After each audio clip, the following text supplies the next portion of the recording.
भारत में महंगी शादियों की लहर चल पड़ी है। अपनी शादी को मुनफरिद बनाने के लिए करोड़ों रुपए लगाए जा रहे हैं। अंबानी के बेटे की मशहूर मारूफ शादी के बाद भारतीय बिजनेसमैनों, सियासतदान समेत बेशतर दौलतमंद अपने घर की शादियों को यादगार बनाना चाह रहे हैं। भारत में एक ऐसी शादी भी हुई जिसमें पैसों को पानी की तरह बहाया गया। भारत की तारीख में सबसे महंगी शादी का एजाज किसी अंबानी को नहीं बल्कि साबिक कर्नाटक वजीर जनार्दन रेड्डी को हासिल हुआ, जिन्होंने 2016 में अपनी बेटी बरहमानी की शादी पर 1600 करोड़ पाकिस्तानी रुपए से जायद खर्च किए। ये शानदार तकरीब 16 नवंबर 2016 को हुई, जिसमें तकरीबन 50,000 मेहमानों ने शिरकत की। शादी की तकरीबात 5 दिन तक जारी रहीं, जबकि उसके शाहाना इंतजामात पर पूरे मुल्क में चर्चा रहा। जनार्दन रेड्डी ने अपनी बेटी की शादी को यादगार बनाने के लिए बेंगलुरु के 5 स्टार और 3 स्टार होटलों में 1500 कमरे बुक करवाए। शादी का पिंडाल विजयनगर सल्तनत के शाही मंदिरों से मुतासिर होकर डिजाइन किया गया,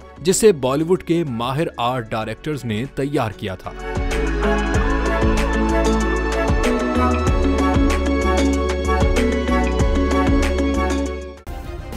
सब्सक्राइब करें और बेल दबाएं ताकि कोई खबर रह न जाए।